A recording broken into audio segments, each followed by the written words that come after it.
নবীনগর উপজেলার ঝিনতপুর ইউনিয়নের মেরকুটা গ্রামের পূর্বপাড়ায় বাবুল মিয়া পোল্ট্রি ফার্মের খামার করেন। সেই খামারের কারণে আশেপাশের বসতবাড়িতে দুর্গন্ধের সৃষ্টি হচ্ছে, যার কারণে প্রতিকার চেয়ে নবীনগর উপজেলা নির্বাহী কর্মকর্তা ও পৌর প্রশাসক রাজীব চৌধুরী ও উপজেলা সহকারী কমিশনার ভূমি কার্যালয়ে আব্দুর রহিম স্বাক্ষরিত একটি অভিযোগ করেছেন। জাভেদ আহমেদ জীবনের রিপোর্ট। সরজমিনে 20 এপ্রিল মেরকুটা গ্রামে গিয়ে দেখা যায় দুটি পোল্ট্রি ফার্ম জনবসতি ঘর থেকে মাত্র 10 থেকে 15 ফুট দূরত্বে।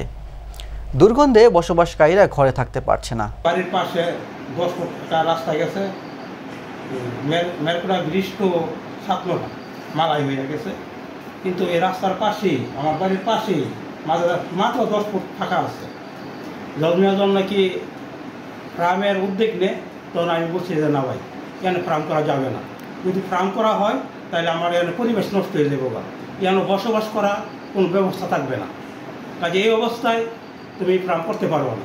পাশাপাশি পশ্চিমপুর বাবুল মিয়া ফার্ম করছে, ওই ফার্ম করার কারণে ওই উত্তরের বাড়ির সকলে অসুস্থ হয়ে দাঁড়াইছে, যারা তাদের থেকেও আপনি অনেক কিছু জানতে পারবে। আচ্ছা, যাই হোক, আমি নিষেধ করার পরে সে আমার কথা রাখে নাই। আমি বারণ করার পরও সে কাজ করতেছেও, যে আমি তো না, এটা বাবুল মিয়া। আরে বাবুল মিয়া, তুমি দিশো দিকেই তো করে, জায়গা তো তোমার, এবং সরকারি জায়গা সহকারে সে ফার্ম করতেছে সরকারি জায়গা নিয়ে। এরপরে এই যে গ্রামের মান্যগণ্য ব্যক্তি আছে, মেম্বার আছে এবং চেয়ারম্যান আছে, ওনাদের নলেজে আমি সম্পূর্ণ দিছি, কিন্তু গ্রামের মেম্বার ও মান্যগণ্য ব্যক্তিরা ওনাকে নিষেধ করছে যে যেহেতু ওনা আপত্তি করছে, যেন পরিবেশ নষ্ট হয়ে যাব, তুমি ফার্ম করো না। এর আগে যে ফার্ম আছে এটিও তো পরিবেশটা নষ্ট করে বলাইছে, তারা অসুস্থ হয়ে পড়ছে, অতএব তুমি ফার্ম নতুন করে এনে করার কোনো যৌক্তিকতা নাই, করো না। কিন্তু সে বলতেছে যে না, আমি করবোই, আমার জায়গায় আমি করবো, বাধা দিব কোন বেড়া। উপস্থিত লোকজন খামারটি সরিয়ে নেওয়ার আহ্বান জানান।